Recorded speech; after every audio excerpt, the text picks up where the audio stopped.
Vandeham Sri Guru Ranjana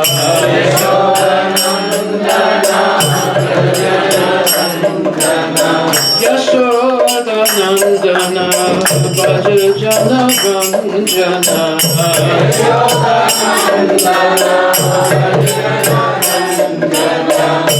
Yamuna Dida Banachari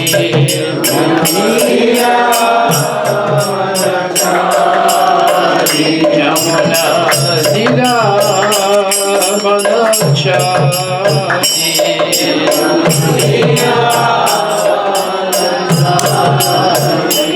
Jaya Radha Punjabi Hari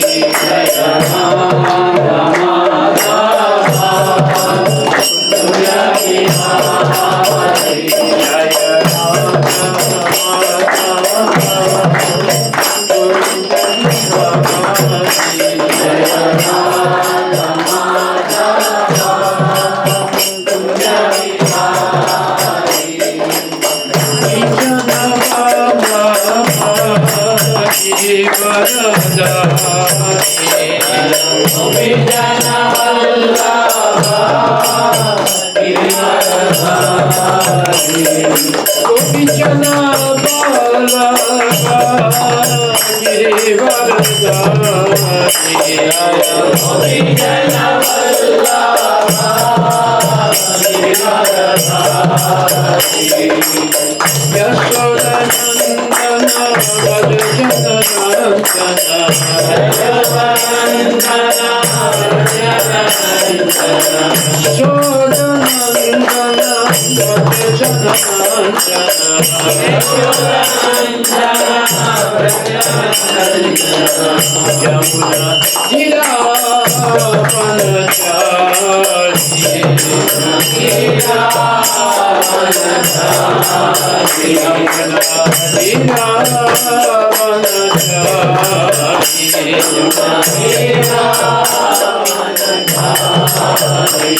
Hare Krishna, Hare Krishna, Krishna Krishna, Hare Hare, Hare Rama, Hare Rama, Rama Rama, Hare Hare, Hare Krishna, Hare Krishna, Krishna Krishna, Hare Hare, Hare Rama, Hare Rama, Rama Rama, Hare Hare.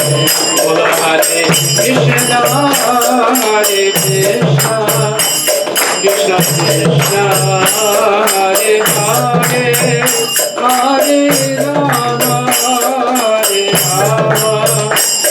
Rama Rama, Hare Hare, Hare Krishna, Hare Krishna, Krishna Krishna, Hare Hare, Hare Rama, Hare Rama, Rama Rama, Hare Hare. Bolo Hare Krishna, Hare Krishna, Krishna Krishna, Hare Hare, Hare Rama, Hare Rama, Rama Rama, Hare Hare, Hare Krishna, Hare Krishna, Krishna Krishna, Hare Hare, Hare Rama, Hare Rama, Rama Rama, Hare Hare, Hare Krishna, Hare Krishna, Krishna Krishna, Hare Hare, Hare Rama, Hare Rama, Rama Rama, Hare Hare, Hare Krishna, Hare Krishna, Krishna Krishna, Hare Hare, Hare Rama, Hare Rama, Rama Rama, Hare Hare.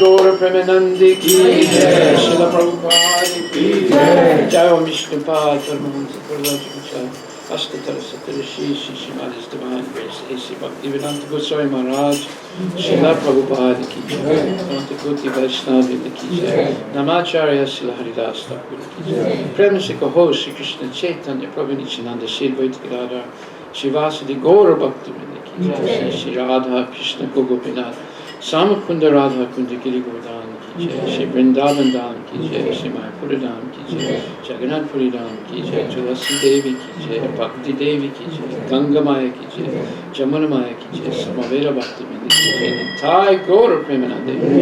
All glories to the Son of the Buddhas, all glories to the Son of the Buddhas, all glories to the Son of the Buddhas, all glories to Shri Guru and Shri Gauranga, all glories to His Divine Grace, A.C. Bhaktivedanta Goswami Maharaj, Srila Prabhupada ki jai. Namah.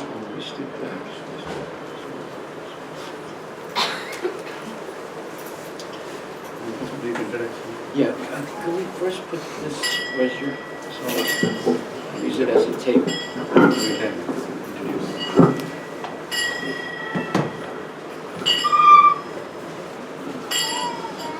Hare Krishna, let us welcome Harivilas Maharaj with 3 loud.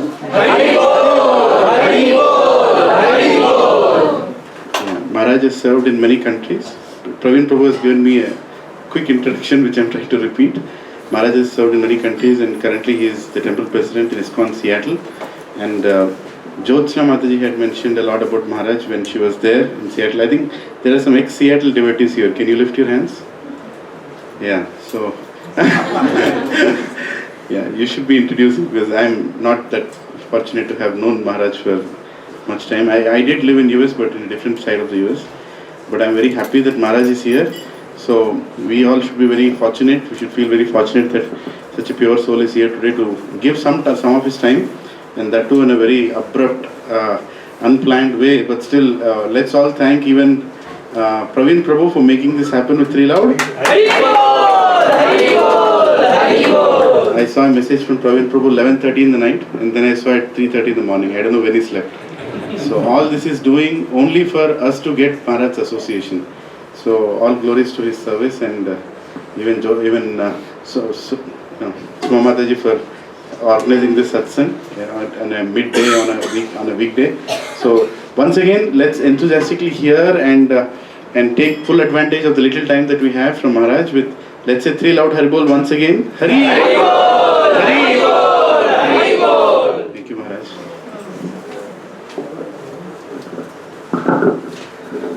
Om Namo Bhagavate Vasudevaya.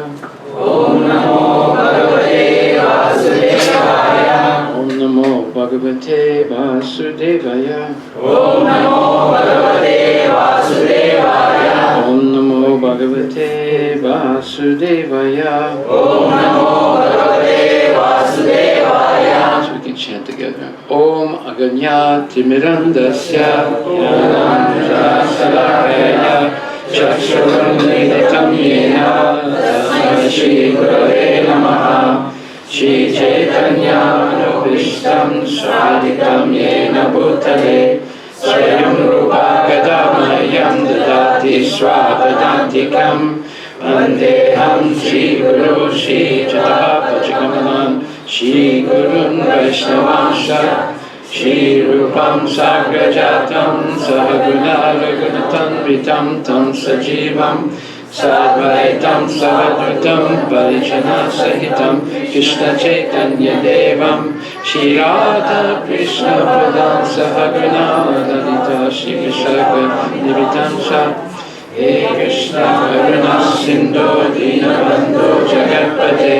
Gopesha Gopika Kanta Radha Kanta Namostute Tapta Kanchana Gaurani Radhe Vrindavaneshwari Vishwahanustute Devi Pranamami Hari Priye Vanchakalpatarubhyascha Kripa Sindhubhyecha Patitanam Pavanebhyo Vaishnaveyo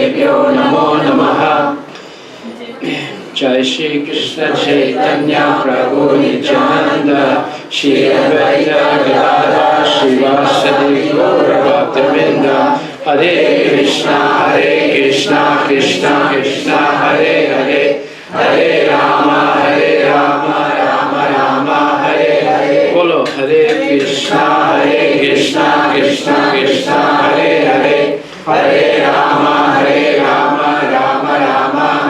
Hare Bolo Hare Krishna Krishna Hare Hare Hare Rama Rama Hare Hare Srila Prabhupada Patita Bhavana Ki Jai Srimad Bhagavad Gita Grantha Raj Ki Jai Harinam Sankirtan Ki Jai Gaura Premanandi. Well, thank you very much for taking the time to come here. And today, the subject we're going to talk about is Krishna consciousness, the purpose of life. And first of all, I want to share with you some realizations I've had as I'm visiting different parts of India. And I was listening to a lecture by Prabhupada, and he explained the difference between traditional Varnashram system of gradual elevation and Narada Muni's Pancharatra. Prabhupada says that it's virtually impossible to follow all the rules and regulations of Varnashram Dharma as it was practiced anciently. And because it's highly ritualized, very formal, and requires a lot of discipline. And so therefore Narada Muni, being most merciful person, he wrote the Pancharatra, in which he explains that in this age, most people, if not all, are born Sudras, Kala Sudra Sambhava. And because the samskaras are not followed strictly, especially Garbhadan samskara for the, let's say, the pre-birth, in other words, the conception of a child. And because of that, almost all children in this age are born Sudras. Narada Muni, understanding this, he wrote in the Pancharatra that if a child is willing to be trained, regardless of what caste they're born into, especially if they're the caste like the Sudras that are not supposed to be educated in Brahminical principles, they can be educated and they can be elevated to the level of Brahmanas and even further become Brahmana Vaishnavas. And this is the great mercy of Narada Muni and actually the four Vaishnava Sampradayas. Although it's not exactly being followed, but traditionally, like if you ever read the about Satyakama Jabal in the Jabal Upanishad, Jabal was born in a single-parent family, just his mother, and he approached Gautam Muni and asked him if he could become his disciple. And Gautam Muni said, "Tell me what your gotra is first." So he spoke to his mother, and his mother was very sad when he asked that question, and she said, "I don't really know who your father is. I had connection with many different men. I don't know." So when he was very dejected when he heard this, and when he went back and spoke to Gautam Muni, he told him, "I don't know who my father is. Therefore, I don't know what my gotra is." And Gautam Muni said, "Okay, then I accept you as my disciple." And he said, "What? How can you accept me as your disciple?" He said, "Because you told the truth, that means you're a Brahmana." He said, "This is Vedic culture, the real Vedic culture. It's not based on the false, let's say, travesty of Varnashram that's existing today." What is that travesty? That in Kali Yuga, the Brahmanas, wanting to safeguard their privileges, changed only one word of the Shastra, Bhagavad Gita. Chaturvanya maya shishtam guna karma vibhagasa. So they took the word guna out and replaced it with janma, and created the false caste system that's being practiced in India today. And it's caused havoc in Vedic Dharma and Sanatana Dharma. And many people have left trying to follow Hinduism or Sanatana Dharma, and they've taken up other religions or just given up and become atheists, as you see today. There's massive conversion of Hindus to Christianity or Islam or Buddhism or atheism. Okay. Now, today we're going to discuss a little bit about why that's so popular. But you can see it's due to misinterpretation of Vedic scriptures. Even one word that's misinterpreted or taken out and replaced can cause havoc, as we see. So in Ishopanishad, 9th chapter, Srila Prabhupada explains some very interesting things that are pertinent to all parents who have children. Antam tamha pravisanti vidyam upasite tato uyayvate tomo yayu vidyayam rataha. Those who engage in the culture of nescient or ignorant activities shall enter into the darkest region of ignorance. Worse still are those engaged in the culture of so-called knowledge. Now, Prabhupada writes in his purport, this mantra offers a comparative study of vidya and avidya, or knowledge and ignorance. Avidya, or ignorance, is undoubtedly dangerous, but vidya, or knowledge, is even more dangerous when mistaken or misguided. This mantra of Ishopanishad is more applicable today than at any time in the past. Modern civilization has advanced considerably in the field of mass education. But the result is that people are more unhappy than ever before because of the stress placed on material advancement to the exclusion of the most important part of life, the spiritual aspect. So, this is because way back in 1825, the British destroyed the educational system that was being practiced throughout India. Every village had a large amount of land set aside so that the production of that land could support the village school, the village teachers, and the temple, and irrigation for the farmers. It was a great system. And most of the teachers were not Brahmanas. Maybe 45% of the teachers were Brahmanas. The others were just normal villagers who had an interest in seeing their kids educated. And the system was running very well, and all kids were literate. Illiteracy hardly existed.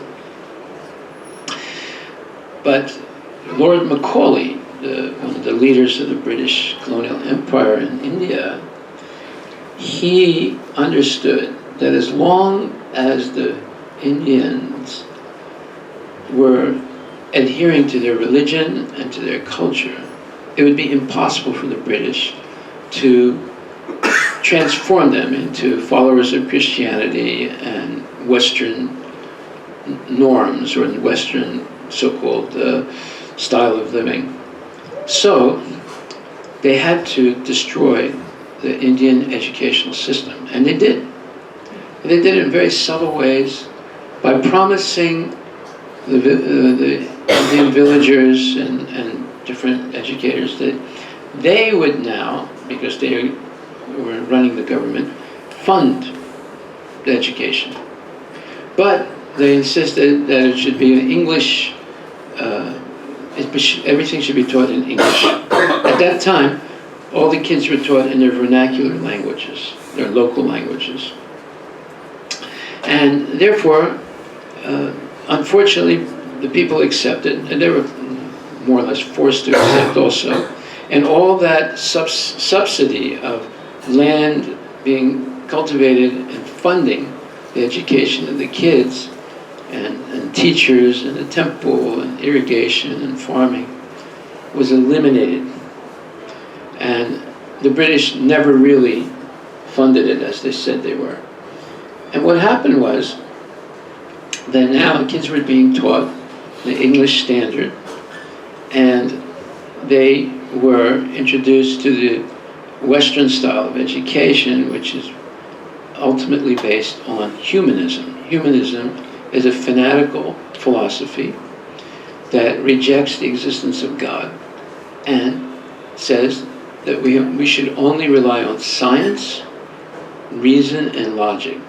There's no such thing as a supernatural world of God or Vaikuntha or anything like that. It's all fairy tales, and everything is subjected to the Christian timeline of the Bible. The world started 5,000 years ago, etc. And all the Vedic literature is simply mythology. They're not factual. And by 1930, about over 100 years of British education, Mahatma Gandhi gave a speech in front of the English leaders of India, and he said, "You people have destroyed our educational system. You people have forced our children to become illiterate." He said, "There was no illiteracy before, but when you took over these schools, you stopped educating our kids properly, and because of that, all the non-Brahmin kids sort of fell through the holes of the religious system, of the educational system, and you focused more on educating the Brahmin kids because they seemed to be brighter, and therefore you created a whole batch of people who are illiterate." He was upset, but he couldn't do anything about it. And then after independence, that same educational system was continued by Nehru and other English lovers. So we see that educational system is still being practiced today. And what's Prabhupada's opinion of it? He says that modern civilization has advanced considerably in the field of mass education. But the result is that people are more unhappy than ever before because of the stress placed on material advancement to the exclusion of the most important part of life, the spiritual aspect. So this is what you are faced with today if you send your kids to normal schools. They have your kids in prime time. You don't have your kids in prime time. They have your kids in prime time, and it'll last at least 8 hours. And what's drilled into their minds is that the Vedic literatures are mythology. It's only science and digital technology and AI and all these things that really count if you want to be an educated person. Actually, they're not educated. What does it say here? That worse still are those engaged in a culture of so-called knowledge, because rather than go to the darkest region of ignorance, they go into even a darker place than those people who are ignorant. So what can we do to stop this onslaught on our children? The children are the most vulnerable persons, and that's why they control the educational system to make sure that your children have very little chance of becoming happy, peaceful, and devotees and believers in God. Well, obviously, there has to be some kind of alternative education. And I'm sure that's what you're trying to do with your kids. But you have to understand, technology is not going to save humanity. If anything, it's going to destroy humanity. Destroy the finer, noble, let's say, qualities of people. to think that, look, the only thing that counts is making money, and when you make that money, you engage in sense gratification, and you have a certain type of material opulence. Nobody wants to live in huts made of gobar and with a cow and working in the field. It's a losing prospect. We need, nice cars, nice houses, and opulent living and so forth, and be in this competitive society. It's actually a jungle of competition.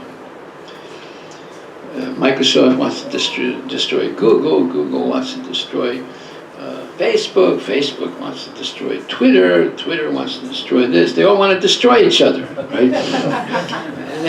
They're fighting a fierce battle, and you're stuck in the middle of it, and they have no heart and no mercy.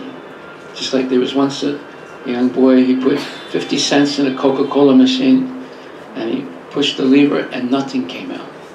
So he banged it a little bit, pushed it again, nothing came out. Then he started shaking the Coca-Cola machine, nothing happened.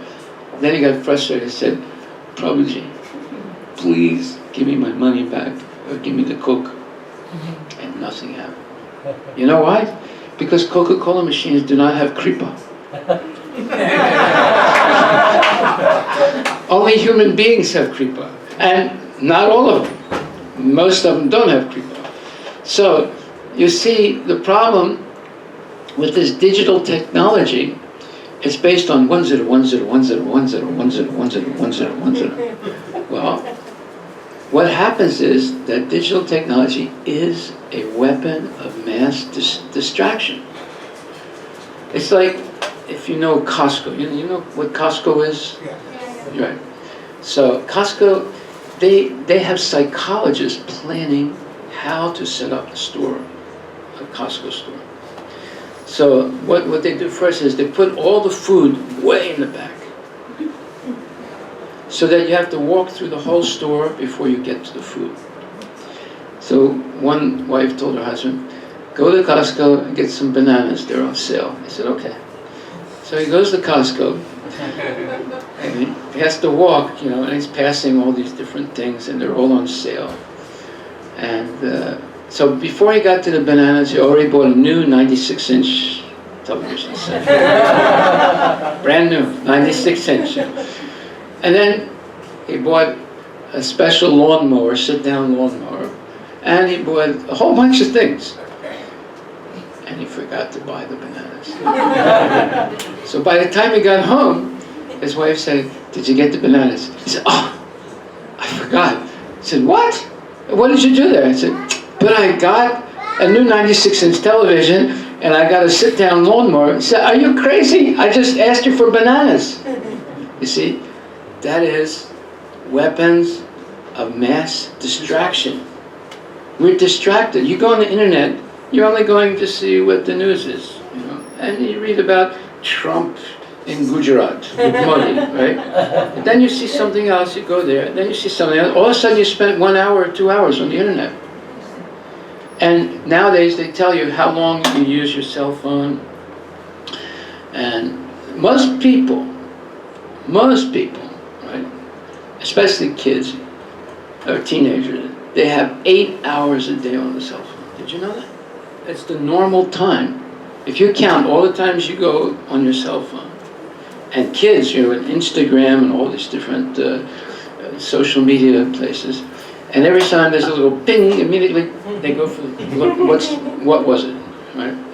And if you lose your cell phone, oh my God, that is the worst tragedy that could happen to a person. See? That was never there before. And by the way, Vedic civilization is based not on duality or digital technology like 1010. It's based on one. It's not dual, but it's mono. It's one. Om. So Om is the beginning of material creation, and it contains all knowledge. So the Vedic process of education is to focus the mind with the exclusion of all temporary things. Just focus the mind on things that are eternal, or as they say, sat. And avoid all things that are asat, temporary. Because the temporary things are going to have a beginning, a middle, and an end. Whereas things that are eternal, they never have a beginning and they never have an end. Therefore, you can never be bewildered. Just like sometimes in America, people go to an ATM machine and they put their credit card in, and they push the buttons, they want to get $200. And the ATM machine doesn't give back their credit card and gives you a piece of paper and says, your balance is you have passed your limit and we're holding your card till you pay. You see, that is one of the most devastating things that can happen to people. It causes extreme anxiety. Or if you try and put your card to buy some gas and it rejects your card because there's no money in your account. See? So this is the material world. The material world is always fluctuating. There's nothing permanent. In fact, the only thing sure in the material world is impermanence. So therefore, Prabhupada explains here, as far as Vidya is concerned, the first mantra has explained very clearly that the Supreme Lord is the proprietor of everything, and that forgetfulness of this fact is ignorance. The more a man or a person forgets this fact of life, the more he's in darkness. In view of this, a godless civilization directed toward the so-called advancement of education is more dangerous than a civilization in which the masses of people are less educated. This is a fact. Now some people are, oh my God, you are, sounds like you are professing or putting forward an excuse for people not to be educated. Well, believe me, it's better not to be educated than to be educated and become a demon and an asura. See? Just like today in India, out of the over 800 million Hindus, 50% eat meat. 25% don't eat meat at home, but when they go outside the house, they eat meat. And the other 25% is diminishing. The ones that actually don't eat meat, that's going down. And a lot of it is dying out with the older generation. And the kids, like this one kid, his parents moved back to Hyderabad. And he was in a Sri Vaishnava school. And then later on, they moved back to Seattle. And I was talking to their son, who was, he was only like 10 or 12 when he moved back to India, and now he was 16 when he moved back to the United States. I said, how was India? He said, it's okay, not that great.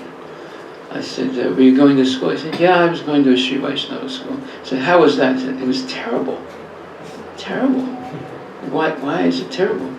He said, because there were all the other kids were trying to convince me to eat meat. They all eat meat. They're sons of Vaishnavas, they all eat meat. I said, what? Now, you might say, wait a minute, that doesn't sound right. No, it doesn't sound right.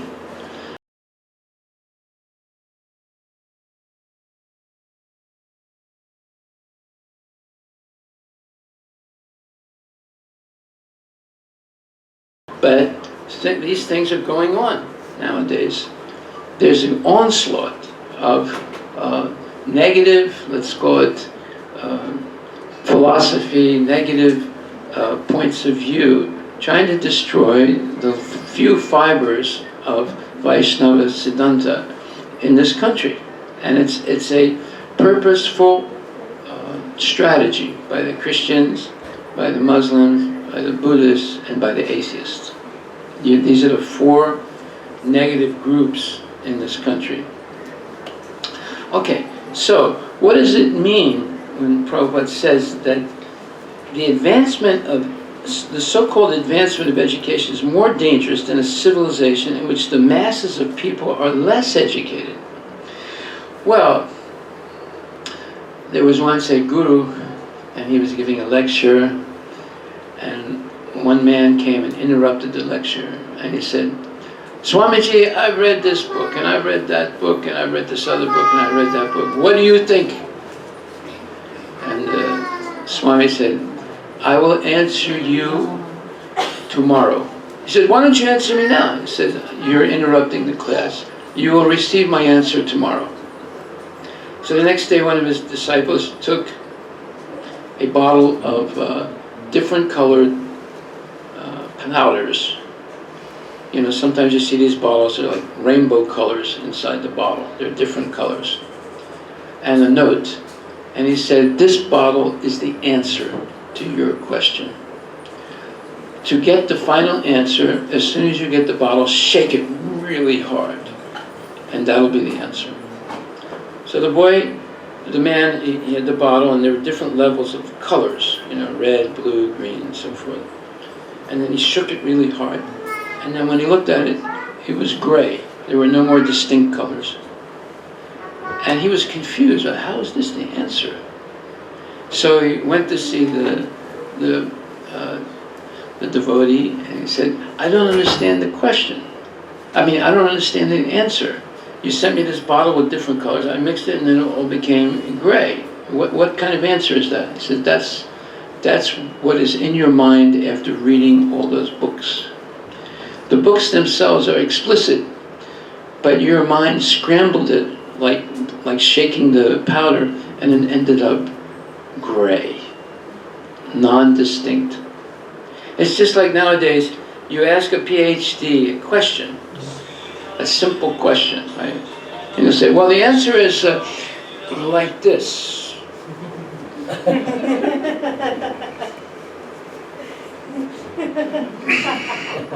Right? If you ask him, where is your nose? He said, well, it's like this. Right? He can't say it's like that. He wouldn't be a PhD if he said that. You see? So this is called obfuscation. Trying to divert the attention from what is obvious to something that is insignificant and confusing. So that's why you can never, in fact, if you want to really get confused, look up on Wikipedia, matter. Right? When you read it, in the beginning you think they're defining it, but by the time you get down to the bottom of that page, you're more confused because you have an intrinsic understanding of what matter is, but the way they explain it, there's so many different theories, and obviously they don't really define. Although they claim to be experts in matter, they don't understand matter.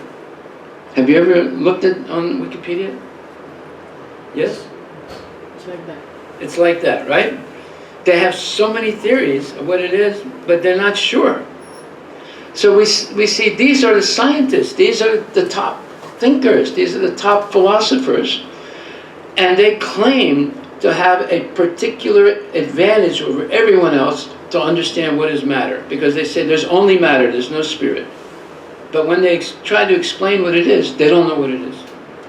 Okay. So this is the tragedy of this modern education.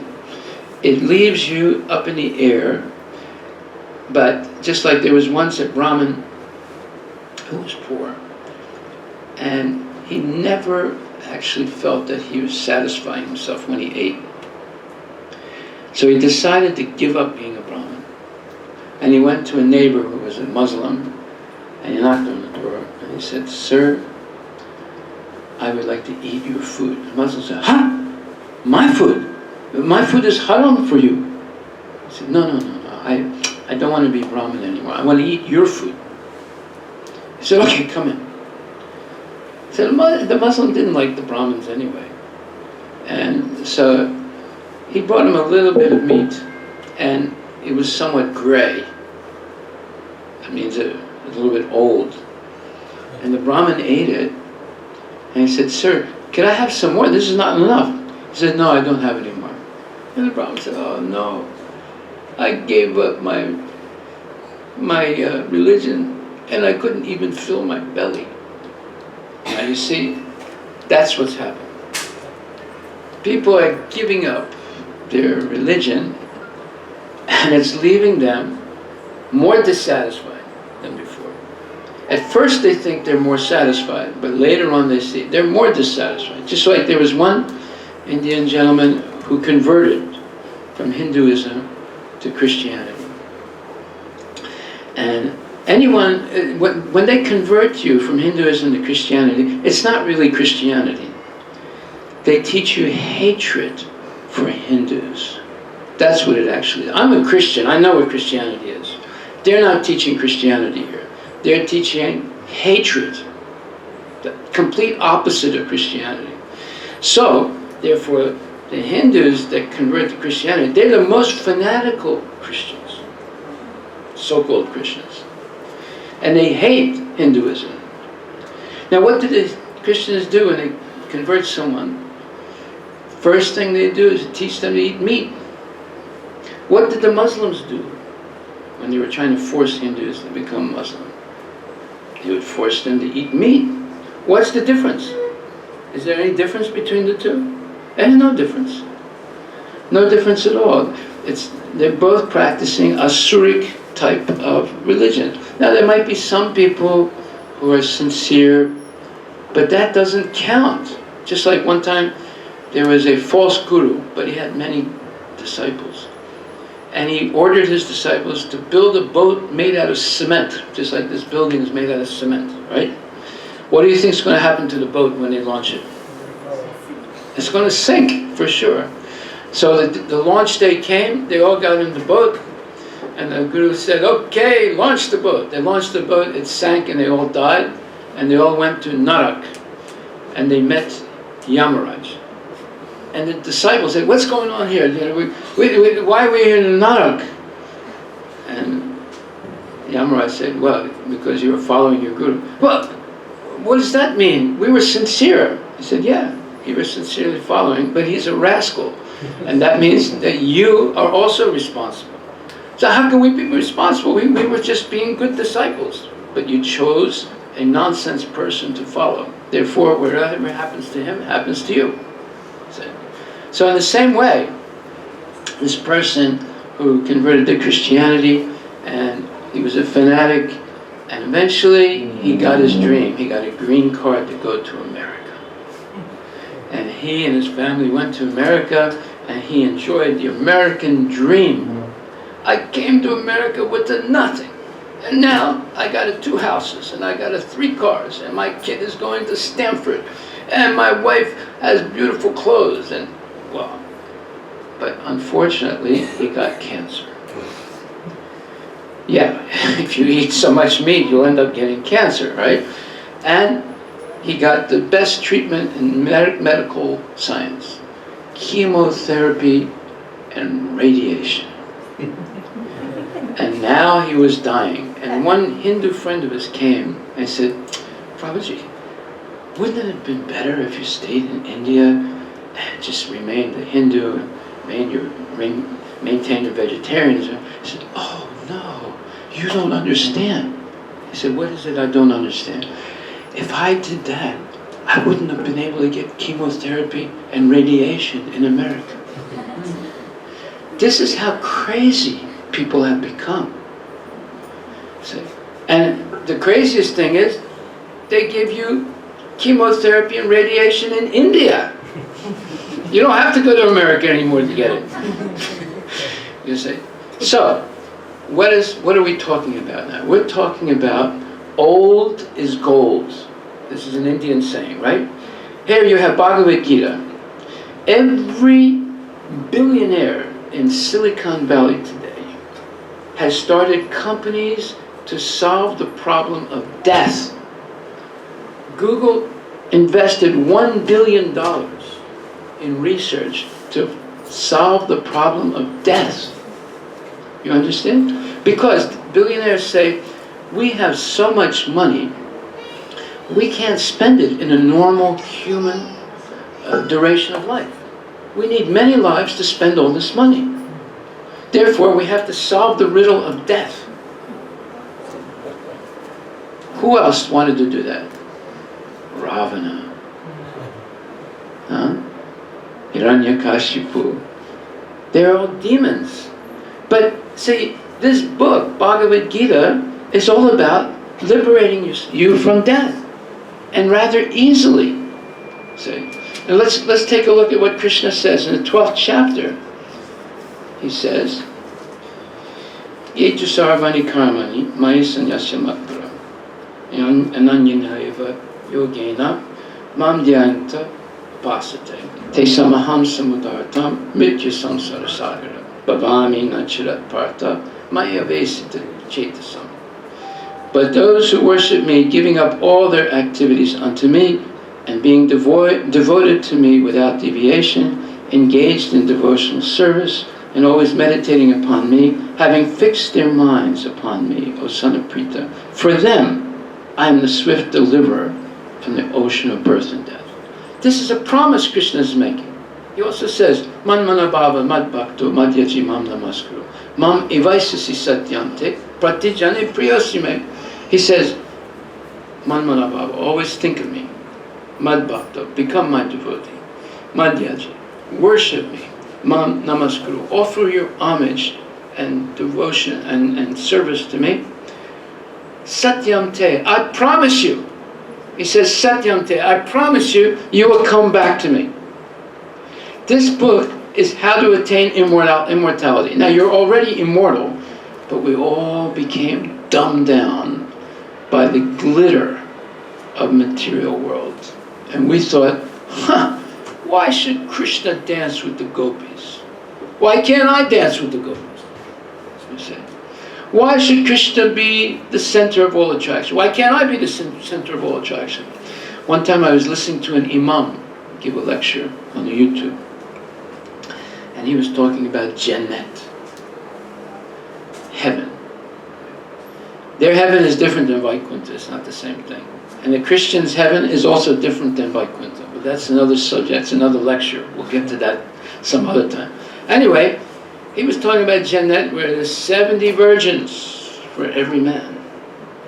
So one Mataji raised her hand. She said, can I ask you a question? He said, yes, sister, go ahead. She said, every man, you're saying, now you go back to Jannat, they get 70 virgins. What do we get when we go back to Jannat? Do we get 70 virgins also? He said, sister, there's no information in the Quran about that. He said, this is complete nonsense. You understand? It's complete nonsense. They have no idea of Jannat or heaven or whatever. They've made it all up. And the Christians have done the same thing, and unfortunately the Hindus have also done the same thing. They talk about Swarga as if that is liberation. Swarga is not liberation. You're still in the material world. You're still subject to birth and death. You see? So all this nonsense that's going on today in Hinduism, in Christianity, in Islam, in Buddhism, is misleading the people. Whereas what we just read, this is a real fact. Even the Mayavadis, the people like Asat Guru. You know who Asat Guru is? They call him Satguru here, but he's actually Asat Guru. He's teaching nonsense. He's teaching everything. He's very similar to a so-called Bhagavan Rajnees. He's teaching everything opposite to Vedic knowledge. In fact, he says, why should you believe something that was written 5,000 years ago when I am in the flesh in front of you right now? You should believe what I say. I'm living. All that is dead. Have you ever heard him lecture? He speaks like that. He's a very good speaker. So was Ravana. So we see that we're being bombarded with nonsense. And unfortunately, our kids are not educated properly to see through it. And they get influenced by it. I was speaking to one boy recently, just graduated high school. And he was going to Stanford University, one of the best universities in America. And I asked him a question. I said, Prabhu, if you could get away with an illegal scheme to make a lot of money, would you do it? And he thought about it a minute and he said, if I thought I could get away with it, I would do it. Now, where did this boy learn that? He's only 18 years old. He just graduated high school. And he's saying, if I thought I could get away with it, I would do it. You see, this is what kids learn. It's not that they're learning that in the books. They're learning that in the culture all around them. Just like this one boy who went to a Vaishnava school here in Hyderabad, and all the kids are trying to pressure him to eat meat. He couldn't believe it. But this is what's happening. So educating your children should be your number one priority. And if you give your children to people who eat meat and engage in illicit sex, to educate them, don't be surprised if one day they come home and they say, hey dude, I'm not going to listen to what you say anymore. In fact, I don't believe in God. It happens. It happens. So this American culture is all pervasive now. The Americans took over where the British left off. And it's up to you to do something about it. Just making money is not the goal of life. The goal of life is being able to pass on to your kids your culture. Now, if your culture is eating meat, God forbid, then you'll be a success. But if your culture is Vedic Dharma, you have an upward battle. You have a very hard battle because the kids are being constantly, like for example, nowadays you see a mother whose child is crying, she gives the kid her cell phone. Okay, now the kid doesn't know how to play with it, but he keeps trying to do things because the lights come on, there's some noise, there's some music, and they're playing with it. But you give them 1 or 2 years, they'll know how to use it better than you. Right? So one time I was giving a lecture in somebody's house, and all the kids were upstairs on the internet, playing video games and stuff. So you could hear So, and the mother was serving prasadam, so she was calling the kids, come down now, Beta, come down, time to eat. And they didn't come down. So the mother said, what's going on? Come on down. And the boy said, Mom, I'm busy.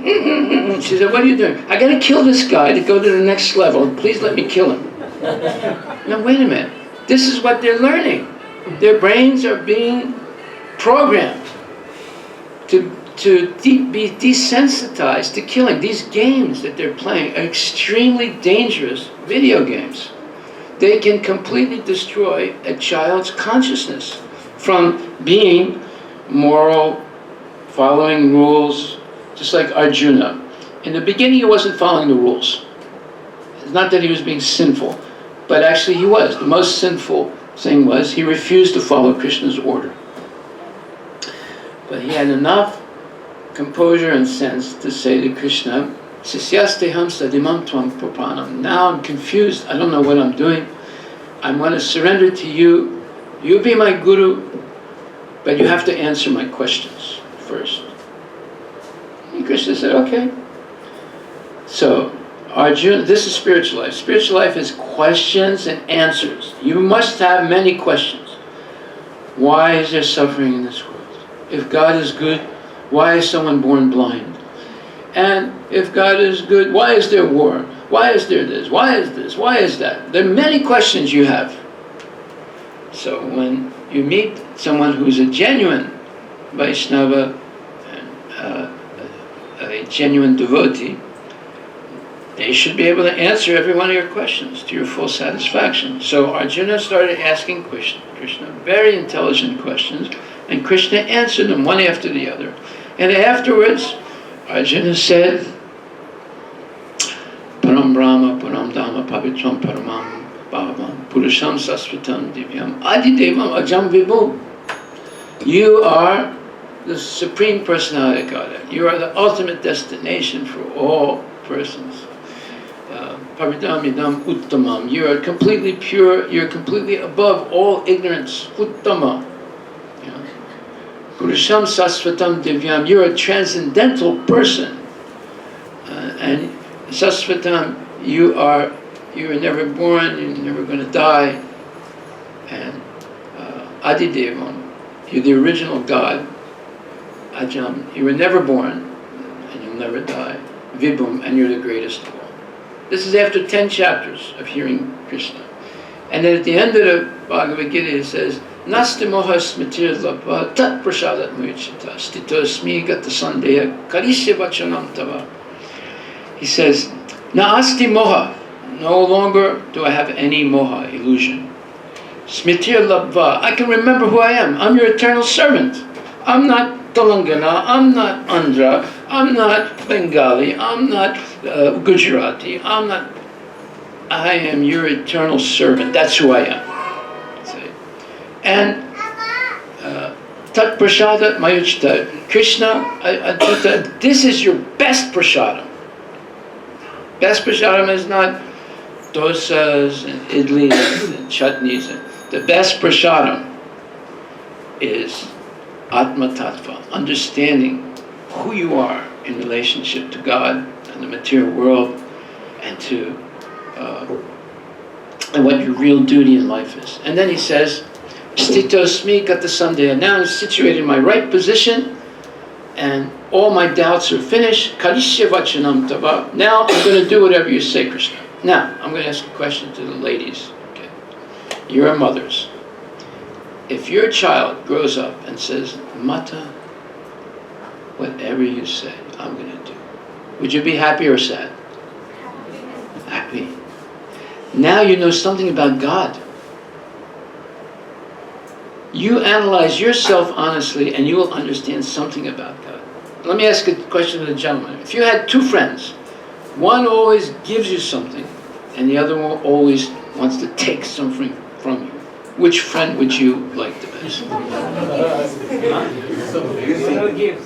Now you know two things about God.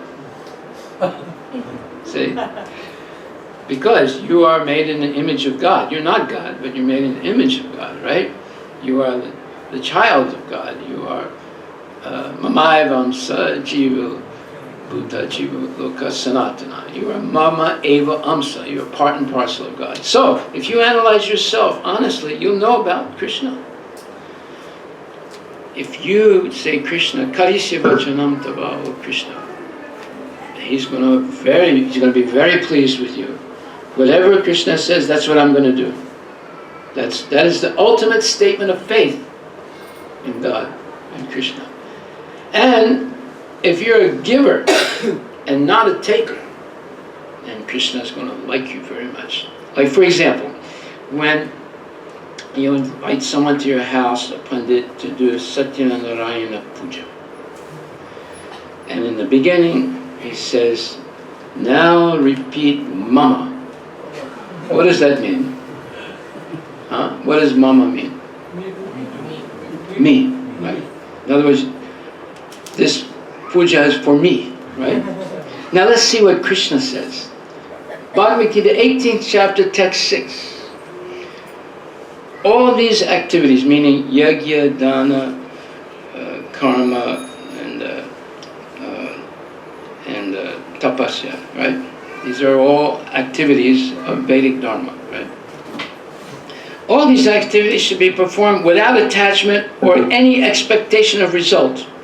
They should be performed as a matter of duty, O son of Prita. That is my final opinion. And Prabhupada in the purport says, although all sacrifices are purifying, one should not expect any result by such performances. In other words, all sacrifices which are meant for material advancement in life should be given up. But sacrifices that purify one's existence and elevate one to the spiritual plane should not be stopped. Everything that leads to Krishna consciousness must be encouraged. In the Srimad Bhagavatam also it is said that any activity which leads to devotional service to the Lord should be accepted. That is the highest criterion of religion. A devotee of the Lord should accept any kind of work, sacrifice, or charity which will help him in the discharge of devotional service to the Lord. So, this Pandit who says, repeat after me, Mama, what should you say when he says that? You should immediately get up and run as fast as you can away from that so-called puja. because it's not actually service to Krishna. The purpose of spiritual life is to please Krishna. It's not to please yourself, but you're part and parcel of Krishna. If you please Krishna, you will be pleased also. You'll be pleased to go back to Vaikuntha. Just today, like we were at the Chinnajir G.R. Swami's temple, and when we went to the 3rd floor, it's a picture of the Bhakta who goes back to Vaikuntha. It's a great picture, you know. There's no income tax. There's no insurance. There's no bankruptcy. There's no wife and husband arguing. There's no kids that are going off to sinful life. Everything is wonderful, right? We saw what it's like to go back to Vaikuntha under the tutelage of genuine gurus who are not saying mama, everything is mama. No, there's no mama. Everything is for Krishna, right? You please Krishna, Krishna takes care of you. There was one man who used to come to our temple, and then he stopped coming. So I met him one day. I said, Prabhu, what's happening? He said, oh, Prabhuji, I'm very busy, very, very, very busy. I said, look, next week is Janmashtami, can you come to the temple? Janmashtami, what's the day? I said, it's in August. Oh, he said, can't come. I said, why not? Birthday party. There's birthday party. I said, okay. Well, after that there's a Radhastami, can you come? He said, what's the date? I said, so-and-so. He said, no time. I'm going to Cancun for a vacation. Cancun is in Mexico.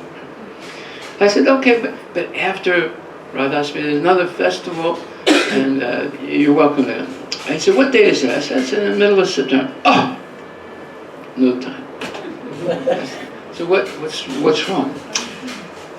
My wife and I are going on, we're going to celebrate our honeymoon. When we got married, you know, it's our anniversary, and we're going out to a very prominent restaurant. I said, okay. Then I didn't see him. And he was, now this is a story part of it. He was flying somewhere, and during the flight there was a lot of turbulence, and the pilot, captain of the plane said, ladies and gentlemen, if you know a prayer, this is the time to say it. We are going down, and there's nothing that's going to save us. I even called Trump, and he said he can't do anything. So everyone was shocked. They all started praying. So this person also started praying. He said, "Hey, Bhagavan, hey, it's me. You know how much I love you, and you know what I need right now. I don't have to say it. Let the plane go up rather than down, please. And I promise you that I'll go to the temple regularly. I'll do everything, every Saturday, Sunday I go, I'll do some seva. You know." And what did Krishna say? No time.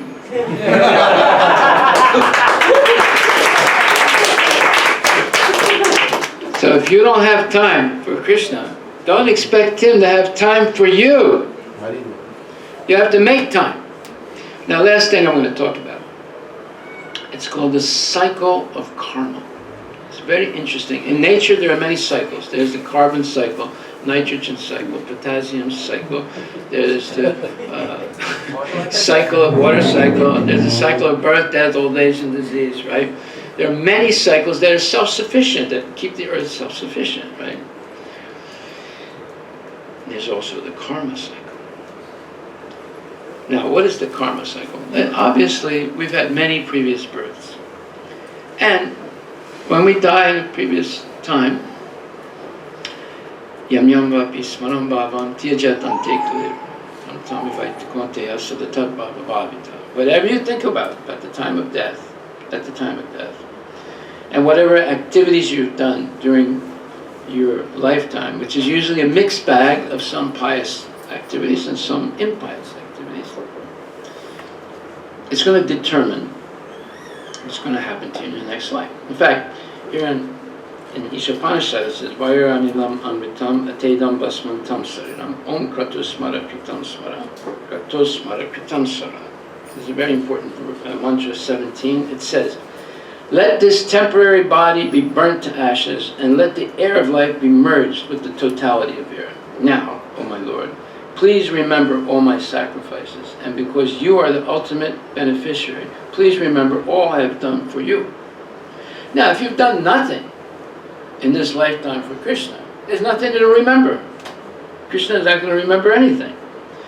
And if you've done some good things and some bad things, then you're going to get a mixed bag of good and bad karma in your next life. And if you've done more bad things than good things, most of those reactions in the next life will be bad. And if you've done more good things than bad things, most of those reactions will be good, but you'll still stay in the material world, in the cycle of birth and death, because good karma and bad karma are both bad. As people say, what? What do you mean, good karma and bad karma? Because to get the result of good karma, you have to take birth again. So you haven't solved the problem. You only kicked the bucket or kicked the can down the road, but you didn't solve the problem. So the problem can only be solved with akarma. Activities that have no material purpose, simply to please Krishna. Just like Ajamil. He said the name of Narayana at the moment of death. But he didn't mean Narayana. He was calling his son, who he named Narayana. But it didn't matter, because he said the name of Narayana without any material desire. He said it purely, Narayana, and he died. Right?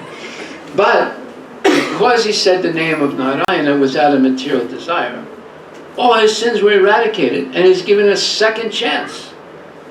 And he went right away, after he was freed from the Yamadutas, he went right away to Haridwar, and he started chanting, Om Namo Brahman,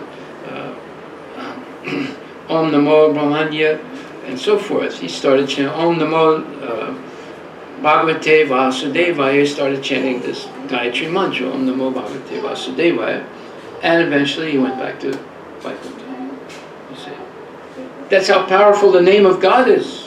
Whether you chant Narayana or Rama or Krishna, you can be purified of all your sins. So, this cycle of karma is based on previous karma. You had unfinished material desires and the tendency to be attracted to sinful activities. The tendency. So in the next life, those tendencies are not awakened right away. They're usually awakened at puberty. Right? When a girl becomes 12 or 13, and a boy also 12 or 13, all of a sudden they're bombarded with many desires. They don't even know where they're coming from, but they're from the previous lifetime. It's a psychological fact. And many times, if you give a computer or a cell phone to your kid, when they become teenagers, they usually go into their bedroom, lock the door, and right there they're on the internet, talking to their friends, watching movies, talking nonsense. What did you eat today? Oh, I ate a hot dog. Oh, you ate a hot dog. Did you put any relish on it? Yes, I put some mustard and relish. Oh, that's wonderful. All nonsense. Nothing significant at all, you see. So, and after a little while, you see your kid is drifting away from you. They're on the internet all the time, and they're talking all kinds of crazy things. So, that's because their desires, unfinished desires from previous life, are reawakened. And then, eventually, they'll commit some sinful activities. And then, that's called, first there's this kutam, these tendencies, and then there's kama, strong desire, and then there's karma, reactions that at first they're they're unseen, and then later on they begin to mature they become prarabdha, and when they begin to mature, they're experienced as bad dreams, uncontrollable desires, and financial problems, and stress. All these things are the beginning of these sinful reactions acting on the person. And then eventually they mature and you have congenital diseases, or you have an accident, or you're paralyzed, or you go bankrupt, or all these things happen. And then when it's all over and you're going to die, still the kutam is there, the tendency to be attracted to these type of things. Now, if you compound it with material education, then the whole thing is accelerated to sin and build up a whole network of sinful reactions. And then they start coming one after another and you're devastated. Just like there was one man from Andhra, his name was Raghuram, and he was educated in England, and then he became a stockbroker in England, and he built up a good portfolio, and then he moved to America with his family to Sacramento, and he was doing really good, and he had like $2 to $4 million in his portfolio.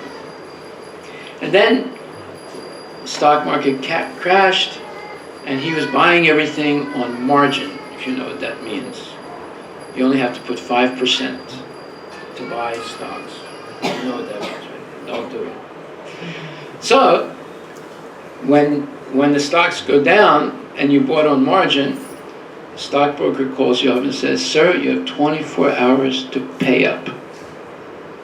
Otherwise, we foreclose on you." Well, he couldn't pay.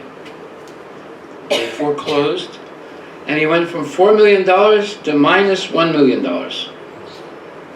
Right? And what did he do? This person who was born in a Brahmin family, he did what's called honor killing. He honorably killed his wife and kids and committed suicide. Now, I dare you to see any honor in that. Is there any honor in killing your own wife and kids? By the way, why did he kill them? You see, why should he kill them? They didn't do anything wrong. And why should he kill himself? He could have moved back to Andhra and started all over again. I'm sure his family would have helped him, or friends could have helped him, because he had no spiritual life at all. His spiritual life was making money on the stock market. And when he was devastated, he committed suicide and killed his wife and kids, because he was bankrupt spiritually, even though he was born in a Brahmin family. So we better watch out what we're doing in this lifetime. We have to be very serious, and we have to spend time to educate your kids, because it's your responsibility. According to Shastra, you don't have a right to be a parent unless you can help your kids go back to Godhead. You don't have the right to be a guru unless you can help your disciples go back to Godhead. You don't have the right to be a teacher, even of mathematics or science or anything, unless you can help the kids go back to Godhead. So therefore, the first thing you should do is, before you confer your kids or give your kids to someone to educate them, you should analyze their moral life. And if they're breaking the 4 regulative principles, you shouldn't give your kids to such people to educate them. What can they educate them? They're not going to educate. They might teach them something about math or science, but along with that comes their whole moral, ethical outlook on life. So, these are a few points I wanted to say. So this karmic cycle is very dangerous. So unless kids are taught right from the beginning of life that Bhaktaram Yagyatapasam, Krishna is the ultimate beneficiary of all sacrifices, and it should be done without any material expectation in return. And Bhaktaram Yagyatapasam, Sarva Loka Maheshwaram, he's the owner and controller of everything. Ishavaisham idam sarvam jatkinja jagatyam jagat tena tak tena bunchitaha magritaha kasasiddhanam. So, and also, Upadastana mantra cha bharta bhakta maheshwara paramatmeti chapi yukte dehesmin purushak para. He's in your heart as Paramatma. So, if you think at night, you can go into your bedroom, lock the door, pull down all the shutters, and close the lights, and there's no one who's going to see what you're doing. You are in illusion.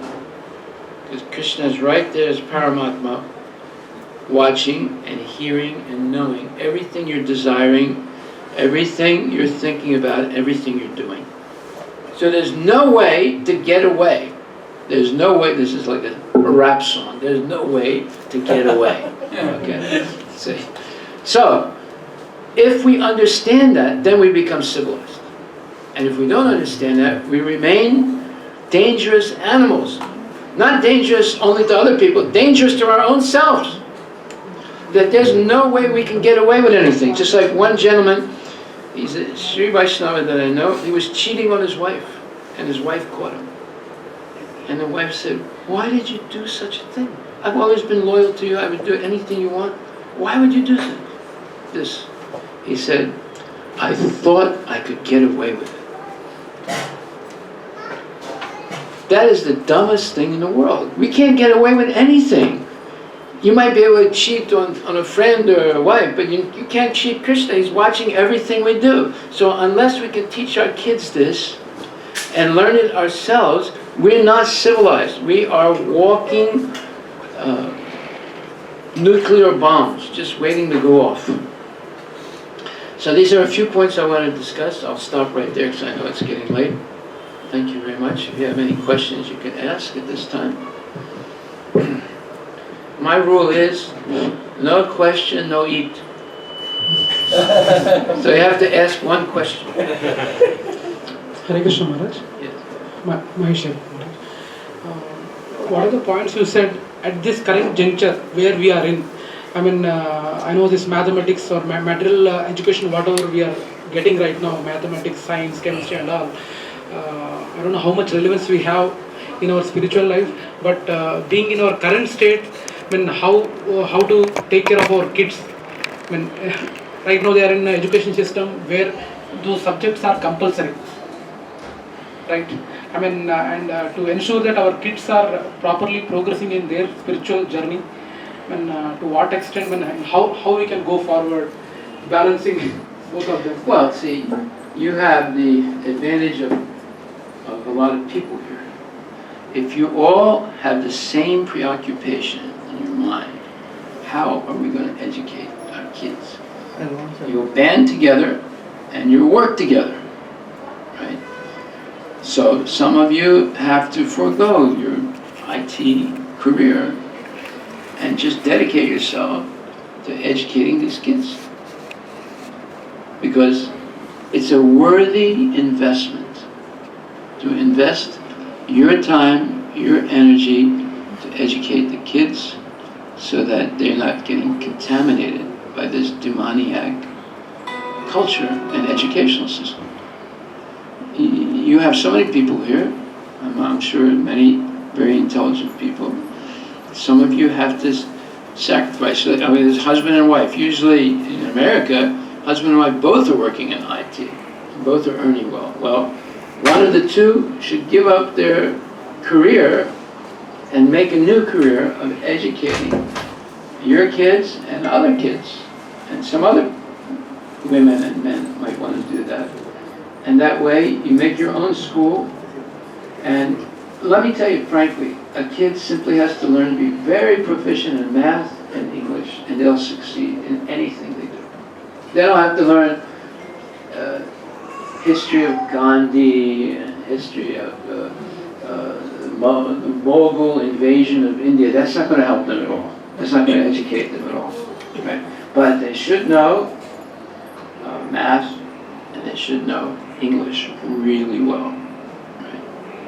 And then they can learn all the spiritual subjects. All you have to learn is Bhagavad Gita and Srimad Bhagavatam. You have all of it. Knowledge. Psychology, sociology, archaeology, all the ologies you'll have from Bhagavatam, and correct, not the junk that they teach in school. Nowadays, liberal arts education in school is a waste of time. I had a friend of mine, he's a devotee, he got a PhD in volcanoes.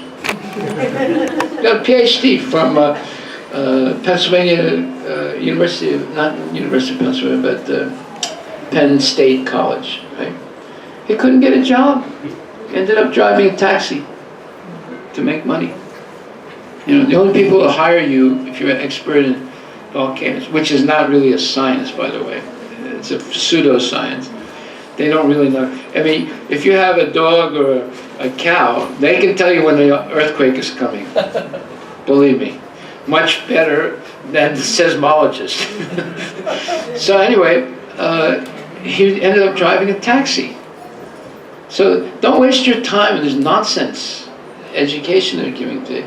Just pay some money to find some serious person who can teach your kid math and English really well, and you teach them all the other subjects. Bhagavad Gita and Srimad Bhagavatam. Your kid will end up being a wonderful person, and they can get a job, and they can pass any test, SAT test, or any 10th grade test here in India, if they're proficient in math and English. Right, Maharaj, apart from this, that question was about kids. Now coming to the elder people who are currently working on corporates, like IT companies. Working for the Asuras, yes. Yeah. So, is the corporate culture genial and everyone's supporting each other, or is there disloyal competition going on inside the company, not counting the outside? Huh? What do you think? That's right. Yeah, everyone's greedy. Their system is step on someone, push them down so you go up. But our system in Krishna consciousness is kick everybody up. Prabhupada said we are kicking up and they're kicking down. Go ahead. Especially after being into spiritual life, or just we have started the journey in spiritual life, yes. This particular bifurcation, just what you told, in IT companies we just simply make the people down, and in spiritual life we are trying to make the people up. Yes. So that change we are visibly able to see it. But for the people who are currently working in IT, is your ideal solution is to quit the job and do a teaching profession, that kind of a job? What is the message for people who are working in IT companies? Or No, look, most of you are married. Yes. So if husband and wife are united, then one of the two can quit the IT job and just focus on the education of the child. Now, maybe not everybody can do that, but you get a few people working together, you can educate 10, 20 kids full-time. Not everybody has to quit their job. You get a few people who are willing to do it, and then the other people can support them also. If you send your kid to the good school, you have to pay for it anyway. So you get 2 or 3 people who say, okay, that's it, we will do this. We'll do the best job we can. You don't have to have a building. All you need is a house. And the kids come, they sit down, and they'll learn to behave nicely too. Because you're sending these kids to a public school or you're a private school, all kinds of kids are going to that school. You don't know what their background is. You don't know what their culture is. And your kid is sitting there, they might have to watch someone eating meat, someone might be on the internet looking at some pornography, and your kid's going to be under that influence all the time. It's too much pressure. Then they're going to talk about dating. So you get the idea. You have enough people here, some people can sacrifice a little bit, and the other people can help them. Why pay the school? You can pay your own people to do the job. Right? And you come together once a week or twice a week, you have programs. You practice Sanatana Dharma in your local small circle. It'll be a success, a great success. Hare Krishna. Okay, now you can all leave. So, Hare Krishna. Yes. One last question. Yes. So, actually, from the time we wake up till the time we sleep, there is so much of materialism around us, and how to sustain spirituality in this materialistic. Okay, the secret, I'm going to give you the secret. Go to sleep early and wake up early. None of this 10 o'clock, 11 o'clock, 12 o'clock at night, outsourcing, 1 o'clock at night, on the internet, talking, what did you do? What? No. Early to bed, early to rise makes a person healthy, wealthy, and wise. You want to have spiritual life, you have to chant your rounds early in the morning.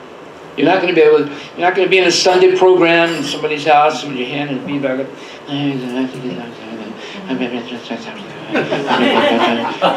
That's not chanting rounds.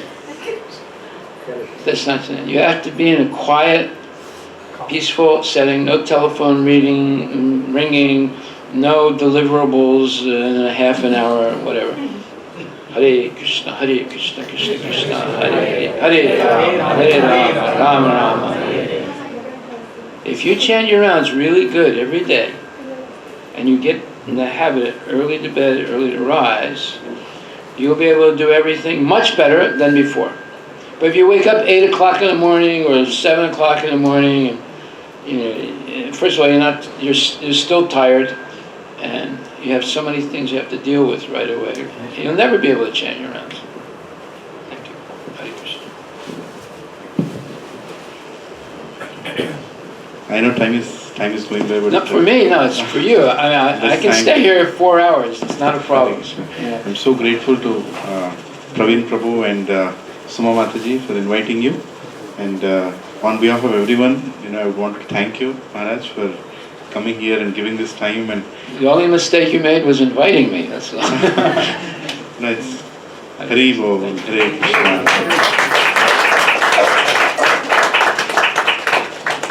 Thank you very much. This was given to me this morning by G.R. Swami. Jai. Oh, thank you. Haribol. Hari Bol, Hari Bol. Hare Krishna, Hare Krishna, Krishna Krishna, Hare Hare, Hare Rama, Rama Rama, Hare Hare. Hare Krishna, Krishna, Krishna Krishna, Hare Hare, Hare Rama, Rama Rama, Hare Hare. Hare Krishna, Krishna Krishna, Hare Hare, Hare Rama, Rama Rama, Hare Hare. Haribol, thank you very much. I'm very humbled by all these gifts. Harivilas Maharaj ki Now, please don't say that. Always say Srila Prabhupada ki. Srila Prabhupada ki If you Jai. say my name, you'll be feeding my false ego. If you say Prabhupada's name, we're all benefited. Haribol. Hari Bol, Hari Bol. Thank you. Yeah, you want to say something? Hare Krishna. Dandavat Pranam, Maharaj. Thank you. So I just wanted to tell Maharaj that we have a very personal relationship with you, Maharaj. We were in Seattle for 11 years. Okay. The day we left Seattle, February 28th, 2013. You remember the day? Yes. It must have been a very significant day. Yes, we relocated and you gave us a Krishna and Ashtasakhi cloth embroidery, Maharaj. And you said, place it in a place in your house by seeing which it feels like this house is owned by him. Yes. And Thakur of the house. Yes, Thakur of the house. And we framed it as soon as we came, and it is there as soon as we enter, we see it. Okay. And that's my favorite picture to see when I chant Maharaj. And my sister-in-law Prasanna and her husband who officially got initiated Krishna by Chaitanya. Yeah, he's so fortunate, Maharaj. And we keep asking for you, asking about you. How is Maharaj doing? What did he do this Anand Mela? He's getting old. He's getting old. No, Maharaj, we want to know everything about you. What did you do in Anand Mela? Did you make rotis? Did you make bhajis? We keep asking all about you, Maharaj. And Thank you. we are all, I lost my father, and Praveen and Prasanna also lost their father on Deepavali day, and with you, we don't feel fatherless. Well, I don't know how long I'll be around, but thank you very much. Hare Krishna. Thank you for coming. Yes, thank you very much. Thank you. May you always, as we say, Krishna Matir Astu, may you always remember Krishna. There are two rules in Krishna consciousness that trump all the other rules. That is, Smartavya Satatam Vishnu, Vishmartavya Nachatacha. Always remember Krishna, never forget Krishna. If you remember these two rules, you don't have a problem. Everything else will follow. And above all, sadhu sangha, associating with genuine devotees who actually follow rules and regulations of Krishna consciousness, actually chant 16 good rounds a day. You associate with people like that, you also chant. But if you just chant and don't associate with people like that, eventually you'll stop chanting. So the most important thing in spiritual life is associating with genuine devotees on a regular basis, and Shravanam Kirtanam Vishnu Smaranam, this hearing and chanting is the most important thing in spiritual life. There should be some way that you can, every morning and every evening, you can hear and chant and repeat, and then Smaranam, you'll be able to remember. Otherwise, if you don't regularly hear and chant, you'll hear a lecture, because what you learn in a lecture is how to hear. That's the first thing you learn, and the most important thing. Hearing effectively. But most people don't hear effectively. And after the class, someone can say, how was the class? Oh, it was great, wonderful class, so many wonderful things. Can you tell me one thing? Yeah, it was all about Krishna. I know, but can you tell me one thing that he said? Well, he said all good things. I know, but can you tell me one good thing he said? He said, I don't remember anything, but it was all good. Well, that's not here. You didn't actually hear the lecture. Okay? Hearing the lecture, you should have a very, very sharp mind. You should see how the lecture was presented, point by point. In the beginning, it's a little hard, but if you focus on it, or you can also take notes, then you'll see, this point was made, then it went to that point, that point, that point. And then you'll be able to, if you can remember one thing from every lecture, you become a pundit in 365 days. That's 365 days you know. And you should take notes. Just try and learn one thing every day. One thing, and write it down in a little book. Right? In 1 year, you'll be pundit. That's 365 things that you learned. One thing is enough. Just like, I'll be really quick. Your homework for the next time I see you is 9th chapter, 26th verse, Bhagavad Gita. Patram pushpam phalantoyam yome tadaham bhakti paritam snami pratatmanah. The homework is not reciting the verse. The homework is understanding what's in the purport. Now I'm going to read it real quickly. For the intelligent person, it is essential to be in Krishna consciousness, engaged in the transcendental loving service of the Lord in order to achieve a permanent, blissful abode for eternal happiness. The process of achieving such a marvelous result is very easy and can be attempted even by the poorest of the poor, without any kind of qualification. The only qualification required in this connection is to be a pure devotee of the Lord. It does not matter what one is or where one is situated. The process is so easy.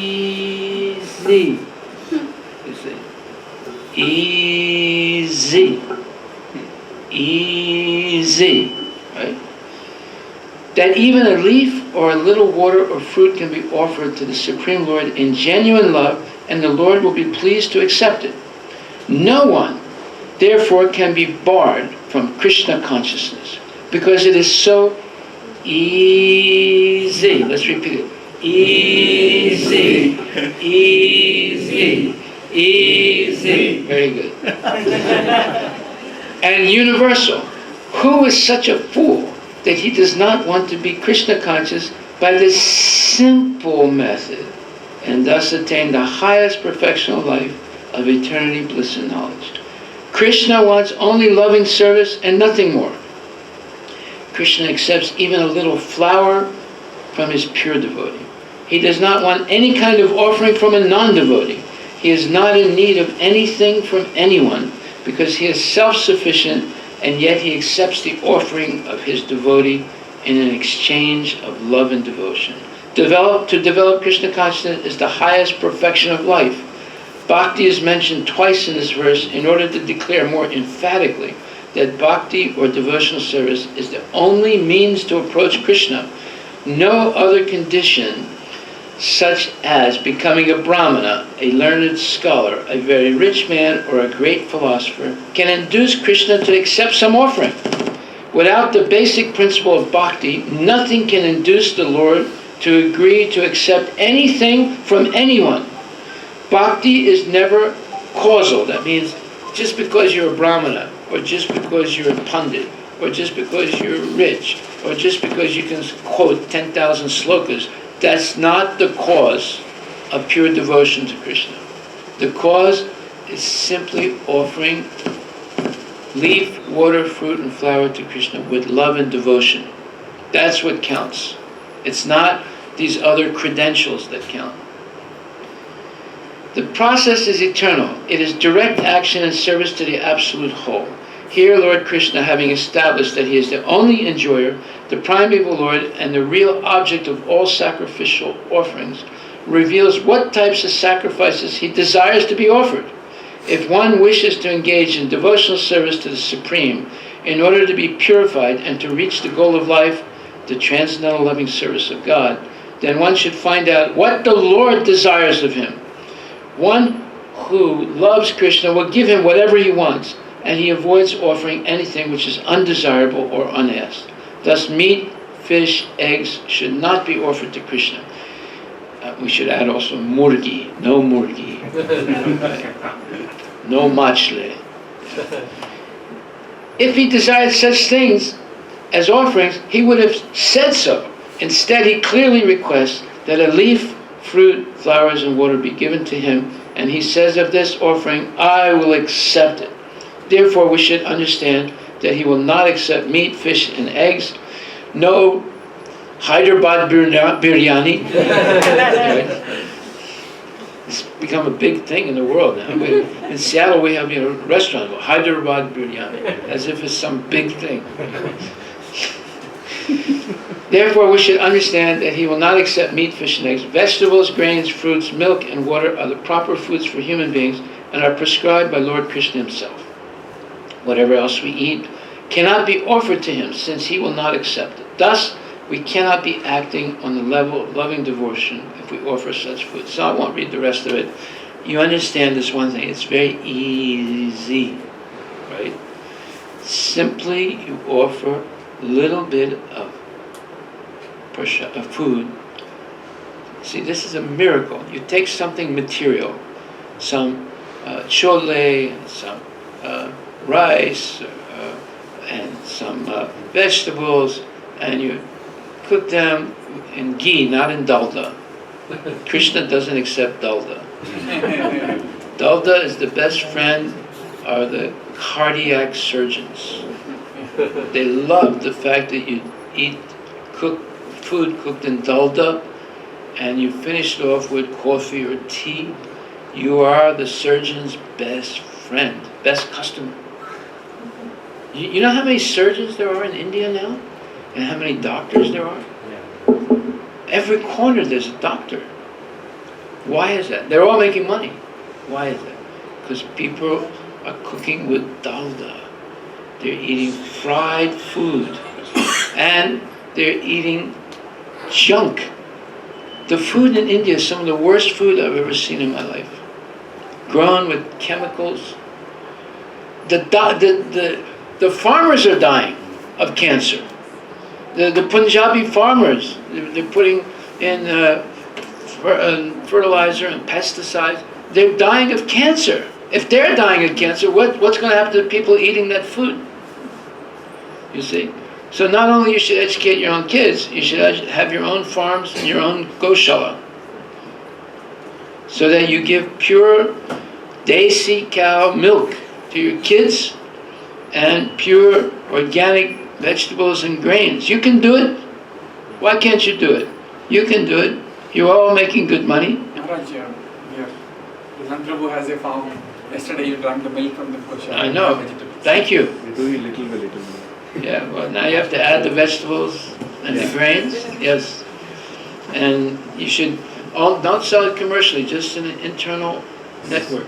Yes, That's the goal. that's the whole point. I mean, we distribute the milk only to the devotees first. Yeah. And if there is anything remaining, to the neighbors around the same place. We don't go around asking. Don't do it commercially. Yeah, that's not the whole idea. And today, just today, Maharaj, I'm so happy that you told about it. Just today, a farmer came to me and he said he's going to buy 2 cows and he's going to take care of them so we all get milk, from the same village. And he also took our 2 bulls today. Good. Yeah, we have 2, Balram and Govind. You loaned it to him or you gave it to him? I gave it to him for farming. Oh yeah, okay. So he said he's going to train them to do the farming, and he told he's not going to use tractor again. He's only going to use the bulls. So this is my project in Tamil Nadu. Yeah. My project it's already started in the Tiruchendur area. Goshala Mandir Vidyalaya in every small village. And we're going to start with a big sign of Vaishnava Tilak. See, the Christians, they start with a big cross, right? We're going to start with Tilak. Yes. Vaishnava Tilak. And we're going to put them everywhere. We're going to put them everywhere. In Tamil Nadu, and then when we finish in Tamil Nadu, we'll come here and keep going. But you're here. You do this. Goshala Mandir Vidyalaya. For the poor people. Why? Because that's Krishna consciousness. That's the difference between the Shaivite Brahmanas and even the Shivaishnava Brahmanas.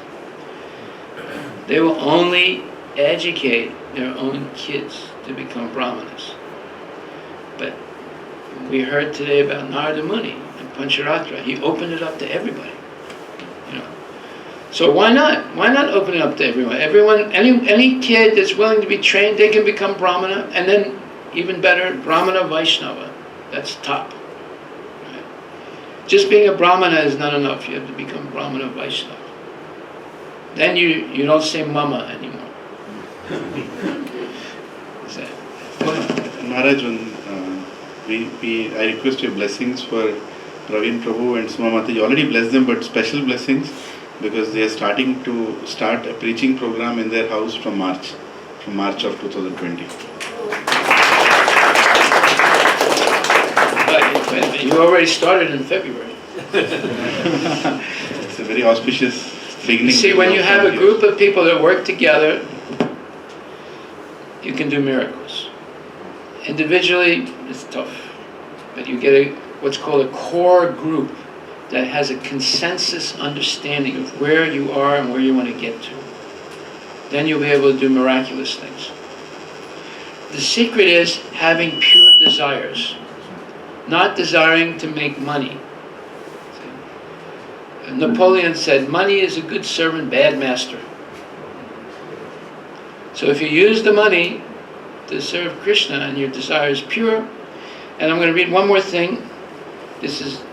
These are your 2 homeworks, 9:26, right?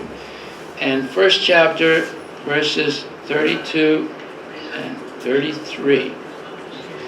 And you don't have to learn the chapter, you have to learn, 32 to 35. 1:32, 35. You have to learn the purport. Arjuna has addressed Lord Krishna as Govinda because Krishna is the object of all pleasures for the cows and the senses. By using this significant word, Arjuna indicates that Krishna should understand what will satisfy Arjuna's senses.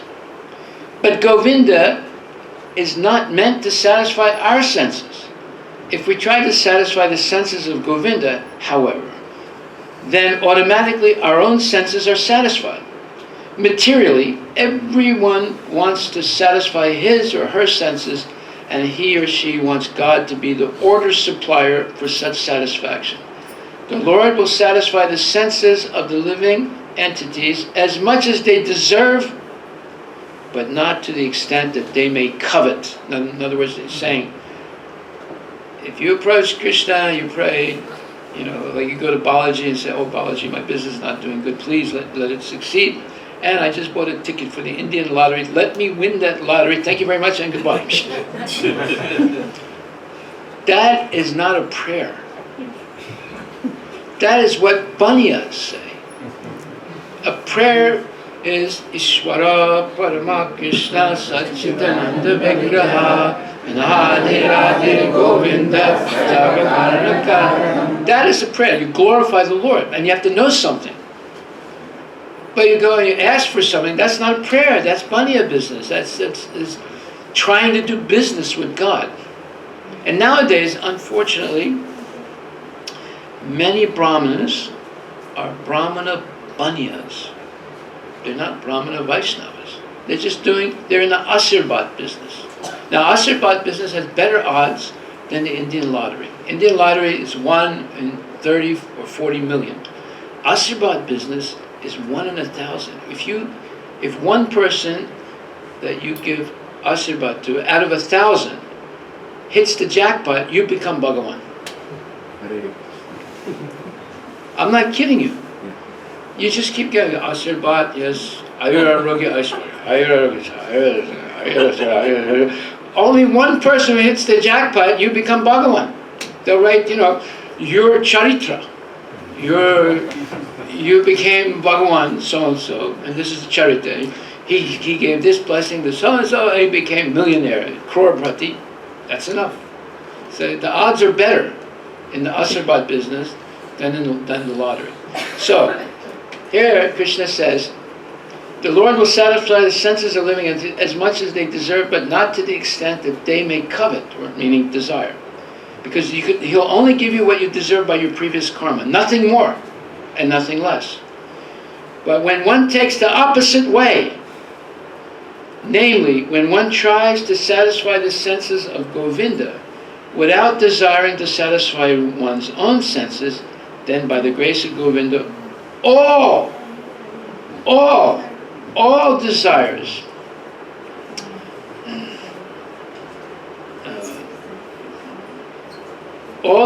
of the living entity are satisfied. So now learn this one thing. If you have pure desires, there's no limit to how much Krishna will satisfy your desires. But if you have selfish desires, you only will get, no matter how many pujas you do, no matter how many pilgrimages you do, no matter how many donations you make, you only get what you deserve by your previous karma. Haribo, I rest my case.